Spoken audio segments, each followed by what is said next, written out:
வணக்கம். பரபரப்பு மீடியா செய்திகளுக்காக நான் நிரோஷன்.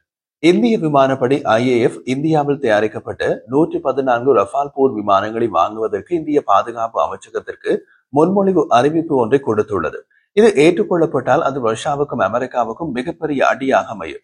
ஏனென்றால் ரஷ்யா தனது ஏற்றுமதி திறனை மீண்டும் பழைய நிலைக்கு உயர்த்த Su-57 ஸ்டெல்த் தொழில்நுட்ப போர் விமானத்தை வாங்குவதை இந்திய விமானப்படை IAF எதிர்பார்த்து கொண்டிருக்கின்றது. மறுபக்கத்தில் இந்த ஒப்பந்தம் ஒரு அமெரிக்க தயாரிப்பு விமானத்திற்கு கிடைக்கும் என்று காத்திருக்கின்றது. 114 ரஃபால் போர் விமானங்களை வாங்குவதற்கான ஒப்பந்தத்தின் மதிப்பு சுமார் 23.8 பில்லியன் டாலர். அது இந்திய ரூபாவில் 2 லட்சம் கோடி ரூபாய்.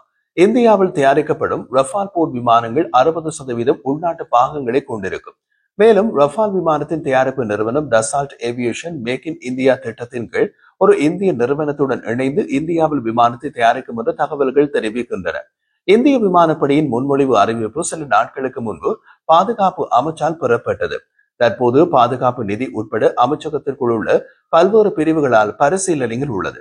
இந்த ஒப்பந்தம் நிறைவேற இந்திய விமானப்படை IAF 3 தரப்பிடமிருந்து ஒப்புதல் பெற வேண்டும். அவை முன்மொழிவு பாதுகாப்பு வாங்குதல் வாரியம் DPB, பாதுகாப்பு வாங்குதல் கவுன்சில் DAC மற்றும் இறுதியாக பிரதமர் தலைமையிலான பாதுகாப்புக்கான அமைச்சரவை குழு CCS ஆகியவற்றால் அங்கீகரிக்கப்பட வேண்டும். பல் செயற்பாட்டு தாக்குதல் விமானம் MRFA திட்டத்தை கைவிட்டு நேரடியாக ரஃபால் விமானங்களை தேர்வு செய்யுமாறு பாதுகாப்பு அமைச்சிடம் IAF கோரிக்கை விடுத்துள்ளதாக தகவல்கள் தெரிவிக்கின்றன. IAF ரஃபால் விமானங்களை தேர்ந்தெடுத்தது இந்திய பாதுகாப்பு சமூகம் முழுவதும் மகிழ்ச்சி அலையை தூண்டினாலும் நீண்ட காலமாக இந்தியாவுக்கு Su-57E ஸ்டெல்த் விமானங்களை விற்பதற்கு தீவிரமாக முயன்று வரும் ரஷ்யாவுக்கு இது ஒரு பெரிய ஆயுத வர்த்தக பின்னடைவாக இருந்திருக்கலாம். இந்த ஆண்டு தொடக்கத்தில் ரஷ்யா ஏற்கனவே கொடுத்த விற்பனை கோரிக்கையினை இனிமையாக்கியது. அவை Su-57E விமானத்தின் உள்நாட்டு உற்பத்தி, Su-30 MKI விமானங்களின் நவீனமயமாக்கல் மற்றும் இந்தியாவின் சொந்த 5வது தலைமுறை மேம்பட்ட நடுத்தர போர் விமானம் AMCA திட்டத்திற்கான தொழில்நுட்ப உதவி. ரஷ்யா தனது Su-57 விமானத்தினை ஏற்றுமதி செய்வதற்கு போராடுகின்றது. இன்னமும் ஒரு நாடு கூட அந்த விமானத்தை வாங்கவில்லை. அதன் ஸ்டெல்த் உற்பத்தி தாமதங்கள் மற்றும் உக்ரைன் போரில் மாஸ்கோவின் ஆக்கிரமிப்பு குறித்த தடைகளுக்கு மத்தியில் புதுடில்லிக்கு புதிய சலுகை வழங்கப்பட்டது. இந்தியா Su-57 விமானத்தை வாங்குவதற்கான வாய்ப்பு ஏற்கனவே மிக குறைந்த அளவில் தான் இருந்தது. அதை வாங்கினால் ரஷ்யா மீதான பொருளாதார தடைகளால் இந்தியா பாதிக்கப்படலாம் என்பது ஒன்று. Su-57 விமானம் இன்னமும் நிரூபிக்கப்படாத என்பது மற்றொன்று. மூன்றாவது, Su-57 ஏற்கனவே இந்தியாவால் நிராகரிக்கப்பட்ட விமானம். ஆனால் மிக முக்கியமாக இந்தியா Su-57 விமானங்களை வாங்கினால் அது ரஷ்யாவுக்கு ஒரு சக்தி வாய்ந்த ஒப்புதலாக மாறும். இது உலகளாவிய தெற்கு நாடுகளிலிருந்து வாங்குபவர்களை Su-57 விமானத்தின் பக்கமாக ஈர்க்கும். அரசியல் கட்டுப்பாடுகள் அல்லது அதிக செலவுகள் காரணமாக F-35 போன்ற அமெரிக்க 5வது தலைமுறை போர் விமானங்களை பல நாடுகளால் வாங்க முடியாது. அந்த நாடுகளின் பார்வை Su-57 விமானத்தின் பக்கமாக திரும்பலாம். இந்திய பாதுகாப்பு அமைச்சு அல்லது இந்திய விமானப்படை Su-57 சலுகைகளை பற்றி பகிரங்கமாக பேசுவதை தவிர்த்து வந்தாலும் ரஷ்யா நம்பிக்கையுடன் இருப்பதாக தோன்றியது. இந்திய அரசுக்கு சொந்தமான ஹிந்துஸ்தான் ஏரோநாட்டிக்ஸ் லிமிடெட் HAL உடன் சாத்தியமான கூட்டணி உட்பட இந்த மாத தொடக்கத்தில் இந்தியாவில் Su-57 விமானங்களை தயாரிப்பதற்கான முதலீட்டு திட்டங்களை ரஷ்ய அதிகாரிகள் ஆராய்ந்து வருவதாக கூறப்பட்டது. இந்திய தயாரிப்பு AMCA விமானங்கள் தயாராகும் வரை ஒரு தற்காலிக தீர்வாக 5வது தலைமுறை போர் விமானத்தின் 2 முதல் 3 படைப்பிரிவுகளை தொடங்குவது குறித்து இந்தியா பரிசீலித்து வருவதாக இந்திய ஊடகங்களில் செய்தி வெளியான சில வாரங்களுக்கு பின்னர் IAF-இன் ரஃபால் தேர்வு வந்துள்ளது. பிரான்சின் டசால்ட் ஏவியேஷனிடமிருந்து 114 ரஃபால் போர் விமானங்களை வாங்க IAF முன்மொழிந்திருப்பது இந்தியாவின் வரலாற்றில் மிகப்பெரிய பாதுகாப்பு ஒப்பந்தங்களில் ஒன்றாக இருக்கும். இது IAF-இன் மொத்த ரஃபால் விமானங்களின் எண்ணிக்கை 150 கொண்டு சென்று பிரான்சுக்கு வெளியே மிக அதிக ரஃபால் விமானங்கள் இயக்கும் நாடாக இந்தியாவை மாற்றும். 114 பல் செயற்பாட்டு போர் விமானத்தை வாங்குவது இந்தியாவின் நீண்ட காலமாக பரிசீலனைகள் உள்ளது. ஆனால் இப்போதுதான் IAF தமது தேர்வு ரஃபால் விமானங்கள் தான் என்று வெளிப்படையாக அறிவித்துள்ளது. இந்த மாதம் இந்திய விமானப்படை MiG-21 விமானங்கள் ஓய்வு பெற்ற பின் இந்திய விமானப்படையின் தேவையான 42 படைப்பிரிவுகள் இருக்க வேண்டிய நிலையில் 29 படைப்பிரிவுகள் மட்டுமே இருக்கும். அதனால் படைப்பிரிவுகளை அதிகரிக்க வேண்டிய அவசியம் இந்திய விமானப்படைக்கு உள்ளது. இந்திய விமானப்படைக்கு ரஃபால் விமானங்கள் பொருத்தமானவை என்பதற்கு பல காரணங்கள் உள்ளன. ஒன்று, இந்தியா சுதந்திரம் பெற்ற காலத்திலிருந்து IAF பல தசாப்தங்களாக பல பிரெஞ்சு தயாரிப்பு விமானங்களை இயக்கியுள்ளது.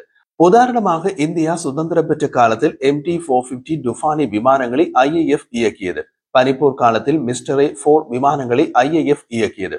மிஸ்டர் 4 விமானத்திலிருந்துதான் இந்திய விமானப்படை முதல் தடவையாக பாகிஸ்தானில் L-19 விமானத்தை சுட்டு வீழ்த்தியது. பின்னர் ஆங்கிலோ பிரெஞ்சு ஜாகுவார் மற்றும் மிராஜ் 2000 விமானங்களை இயக்கியது. இவை இரண்டும் இன்னமும் சேவையில் உள்ளன. அவை எல்லாமே பிரெஞ்சு தயாரிப்பு விமானங்கள். மேலும் இந்தியாவின் மிகவும் நம்பகமான பாதுகாப்பு கூட்டாளிகளில் பிரான்ஸ் ஒன்றாகும். இரண்டாவதாக ரஃபால் கடந்த மே மாதம் ஆபரேஷன் சிந்தூரில் பயன்படுத்தப்பட்ட முன்னணி விமானங்களிலும் ஒன்று. அது பாகிஸ்தானுக்கு உள்ள இலக்குகள் மீது தாக்குதல்களை நடத்துவதில் முக்கிய பங்கு வகித்தது. மூன்றாவதாக இந்தியா அதன் மேக் இன் இந்தியா கொள்கையுடன் ஒத்துப்போகும் ஒரு சிறந்த ஒப்பந்தத்தை கொண்டிருக்கும். இந்தியாவின் Tata advance systems limited TASL அல்லது டசால்ட் ரிலையன்ஸ் ஏரோஸ்பேஸ் லிமிடெட் போன்ற இந்திய கூட்டாளிகளுடன் டசால்ட் ஏவியேஷன் ஒத்துழைக்கும். இந்த ஆண்டின் தொடக்கத்தில் டசால்ட் மற்றும் TASL ஆகியவை இந்தியாவின் ரஃபால் போர் விமான உடற்பகுதியை உற்பத்தி செய்ய 4 ஒப்பந்தங்களில் கையெழுத்திட்டன.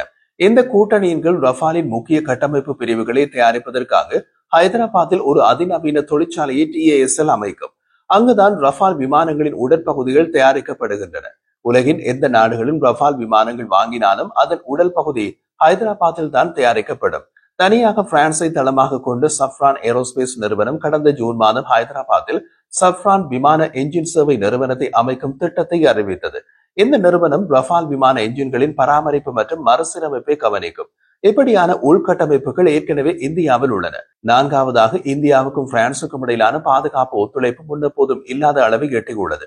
இந்திய அரசாங்கம் பிரெஞ்சு விண்வெளி நிறுவனமான சஃப்ரான் மற்றும் இந்திய பாதுகாப்பு ஆராய்ச்சி மற்றும் மேம்பாட்டு அமைப்பு DRDO ஆகியவற்றுக்கிடையே ஒரு பாதுகாப்பு கூட்டணியை அங்கீகரிக்க தயாராக உள்ளது. இது இந்தியாவின் இரட்டை இன்ஜின் மேம்பாட்டு நடுத்தர போர் விமானம் AMCA-க்கான சக்தி வாய்ந்த 120 கிலோ நியூட்டன் ஜெட் என்ஜின் கூட்டு வடிவமைப்பு மற்றும் உற்பத்திக்காக செய்யப்படும் கூட்டணி. இந்திய தயாரிப்பு தேஜஸ் விமானத்தின் GE F404 என்ஜின் அமெரிக்க என்ஜின்களை இறக்குமதி செய்வது ஒரு முக்கியமான குறைபாடு என்பதை இந்தியா உணர்ந்தது. ஏனென்றால் இது இந்தியாவில் உள்நாட்டில் உருவாக்கப்பட்ட போர் ஜெட் திட்டத்தினை நாசப்படுத்தும் திறனை அமெரிக்க சப்ளையருக்கு வழங்குகிறது. இப்போது இந்தியாவுக்கும் அமெரிக்காவுக்கும் இடையே உறவில் உரசல்கள் உள்ளன. டிரம்பின் நடவடிக்கைகள் காரணமாக அமெரிக்காவின் நம்பகத்தன்மை இந்தியாவில் குறைந்துள்ளது. அப்படி இருக்கையில் இந்திய தயாரிப்பு விமானங்களுக்கு அமெரிக்க என்ஜினை நம்பியிருக்க வேண்டியுள்ளது. இந்திய பிரெஞ்சு கூட்டணி அது இல்லாது செய்துவிடும். ஐந்தாவது IAF அதன் நடுத்தர மல்டிரோல் போர் விமானத்திற்கு முன்பே ரஃபாலை தேர்ந்தெடுத்தது. தொழில்நுட்ப மதிப்பீட்டின் அடிப்படையில் ரஃபால் மற்றும் யூரோஃபைட்டர் ஆகியவை விருப்ப பட்டியலில் இருந்ததாக IAF ஏப்ரல் 2011ஆம் ஆண்டு அறிவித்தது. ரஃபால் பின்னர் மிக குறைந்த ஏலதாரரான L1 அடையாளம் காணப்பட்டது. மேலும் நீடித்த ஒப்பந்த பேச்சுவார்த்தைகள் தொடங்கின. டெண்டரின் படி 18 விமானங்கள் பறக்கும் நிலையில் வாங்கப்பட இருந்தன. மீதமுள்ள 108 விமானங்கள் இந்திய அரசு விமான தயாரிப்பு நிறுவனமான இந்துஸ்தான் ஏரோநாட்டிக்ஸ் லிமிடெட் HAL தயாரிக்கப்பட இருந்தன. இருப்பினும் டசால்ட் HAL உடன் இணைந்து பணியாற்ற தயங்கியது. செப்டம்பர் 2016 இந்திய அரசாங்கம் இந்த ஒப்பந்தத்தை ரத்து செய்ய முடிவு செய்து அவசர கொள்முதலாக பறக்கும் நிலையில் உள்ள 36 ரஃபாலை தேர்ந்தெடுத்தது. IAF-க்கு ரஃபால் எப்போதும் முதல் மற்றும் சிறந்த தேர்வாக இருந்தது என்பதை இது நிரூபிக்கின்றது.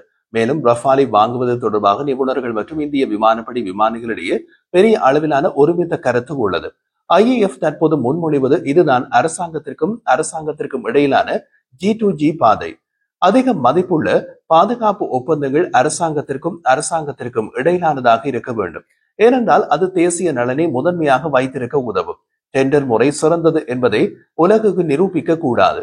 காரணம் டெண்டர் முறையில் விட்டுக் கொடுப்புகள் செய்ய வேண்டி இருக்கும். ஆறாவது, IAF ஏற்கனவே ரஃபால் விமானங்களை இயக்கி வருவதாலும் இந்திய கடற்படை இப்போது 26 ரஃபால் மெரைன் விமானங்களை வாங்கும் பணியில் ஈடுபட்டுள்ளதாலும் எல்லாமே ஒரே ரக விமானங்கள் என்ற விதத்தில் பராமரிப்பு சுலபமானது, செலவு குறைந்தது. பிரான்ஸ் ஏற்கனவே இந்தியாவின் சிறந்த பாதுகாப்பு சப்ளையர்களில் ஒன்று. சிப்ரி 2025 அறிக்கையின்படி 2020-2024 காலகட்டத்தில் இந்தியாவின் இரண்டாவது பெரிய பாதுகாப்பு சப்ளையராக பிரான்ஸ் 33% உள்ளது. இந்தியாவின் ஆயுத இறக்குமதியில் முதலிடத்தில் 36% வழங்கி ரஷ்யாவுக்கு மிக அருகில் உள்ளது. இந்த ஒப்பந்தம் நிறைவேறினால் இந்தியாவின் மிகப்பெரிய பாதுகாப்பு பங்காளியாக ரஷ்யாவை முந்திக் கொண்டு பிரான்ஸ் செல்லும்.